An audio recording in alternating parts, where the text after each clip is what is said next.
नमस्कार दोस्तों, मेरा नाम है अतुल यादव। मैं आपकी प्रैक्टिस को और मजबूत बनाने के लिए कुछ पॉलिटिकल के क्वेश्चन लेके आया हूँ, जो आपकी आरआरबी के लिए बहुत महत्वपूर्ण होगी क्लास। ये प्रश्न कोई ना कोई एग्ज़ाम में ज़रूर पूछे हैं। सबसे ज़्यादा मैं क्वेश्चन आरआरबी एनटीपीसी में उठा के लेके आया हूँ। आइए शुरू करते हैं और देखिए अपनी प्रैक्टिस को और मजबूत बनाइए। पहला क्वेश्चन है, 1925 में केंद्रीय विधानसभा का प्रथम निर्वाचित अध्यक्ष निम्नलिखित में से कौन था? तो इसका राइट आंसर वी होगा, विट्ठल भाई पटेल।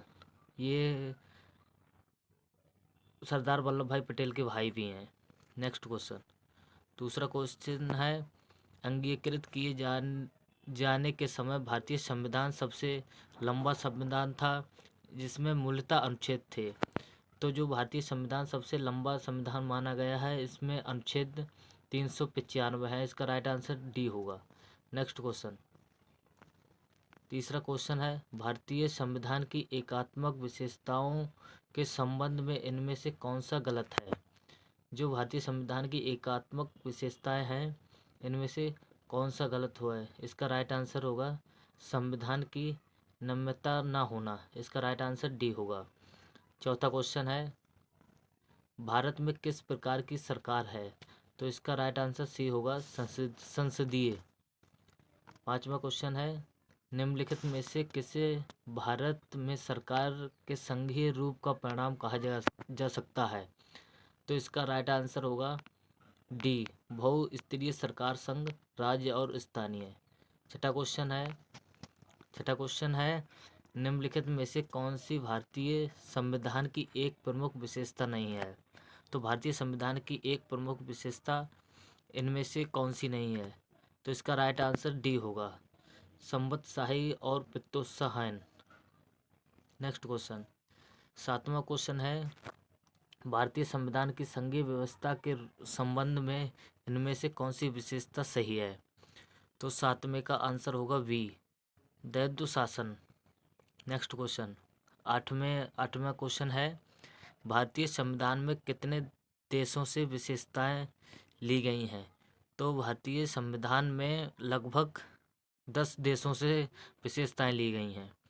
नेक्स्ट क्वेश्चन, दूसरा क्वेश्चन है, निम्नलिखित में से किसने सर्वप्रथम भारत के लिए संविधान सभा के गठन का प्रस्ताव रखा?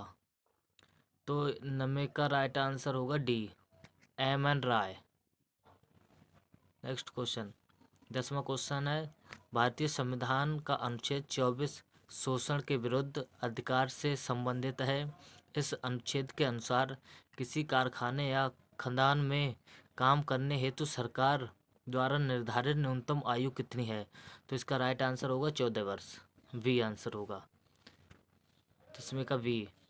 नेक्स्ट क्वेश्चन 11वां है, भारत के संविधान के संदर्भ में इनमें से संविधान सभा का निर्वाचित अध्यक्ष कौन था?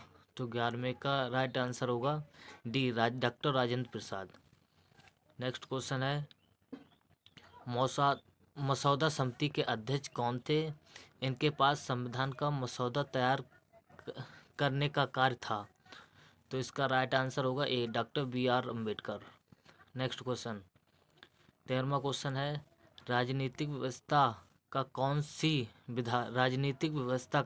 सी विधा अलग अलग राज्यों या अन्य व्यवस्थाओं को एक व्यापक राजनीतिक प्रणाली के भीतर इस तरह एकजुट करती हैं कि प्रत्येक को अपनी अखंडता बनाए रखने का प्रावधान मिलता है? तो 13वें का राइट आंसर डी होगा, संघवाद। नेक्स्ट क्वेश्चन, 14वां क्वेश्चन है, निम्नलिखित में से भारतीय संविधान का कौन सा अनुच्छेद कार्यपालिका से न्यायपालिका के पृष्ठकरण से संबंधित है? तो 14वें का राइट आंसर होगा 50, ए होगा राइट आंसर। नेक्स्ट क्वेश्चन, निम्नलिखित में से कौन सा सांकेतिक शब्द की वर्ड देश में आकर एक से अधिक स्तरों को अस्तित्व में सुपरिभाषित करता है? तो इसका 15वें का राइट आंसर होगा ए, संघवाद। नेक्स्ट क्वेश्चन, भारतीय संविधान में कौन सी विशेषता राज्य स्तर पर और केंद्र में सरकारों के अस्तित्व में संदर्भित करती हैं। तो इसका राइट आंसर होगा बी, संघवाद। नेक्स्ट क्वेश्चन, स्वतंत्रता के बाद भारत की संविधान सभा के अध्यक्ष कौन थे? स्वतंत्रता के बाद भारत की संविधान सभा के अध्यक्ष कौन थे? इसका राइट आंसर होगा डॉक्टर राजेंद्र प्रसाद। स्वतंत्र भारत कहा है इसमें, इसमें स्वतंत्र भारत बताया है। नेक्स्ट क्वेश्चन 18वां है, स्वतंत्र भारत के संविधान सभा के प्रथम अध्यक्ष कौन थे? स्वतंत्र भारत के संविधान सभा के प्रथम अध्यक्ष कौन थे? तो इसका राइट आंसर डी होगा, राजेंद्र प्रसाद। 19वां है, 9 दिसंबर 1946 को आयोजित संविधान सभा की प्रथम बैठक के अध्यक्ष कौन थे? जो 9 दिसंबर को पहली बैठक हुई थी 1946 में, इसमें प्रथम अध्यक्ष कौन थे? अस्थाई पूछ रहा है, स्थाई पूछ रहा है, स्थाई। इसका राइट आंसर होगा डी, डॉक्टर राजेंद्र प्रसाद। नहीं सॉरी, अस्थाई पूछ रहा है। अस्थाई अध्यक्ष थे डॉक्टर सच्चिदानंद सिन्हा। जो आयोजित संविधान सभा की प्रथम बैठक के अध्यक्ष कौन थे? तो डॉक्टर सच्चिदानंद सिन्हा, सॉरी माफ करना। 20वां क्वेश्चन है, इनमें से कौन भारतीय संविधान की मसौदा समिति के सदस्य नहीं थे? तो इनमें से कौन? ए बी ठक्कर, जो doctor D A B Thakkar थे, ये मसौदा समिति के अध्यक्ष नहीं थे। अगर हमारी वीडियो अच्छी लगी हो तो वीडियो को लाइक करें, चैनल को सब्सक्राइब करें, ज़्यादा से ज़्यादा शेयर करें। धन्यवाद दोस्तों।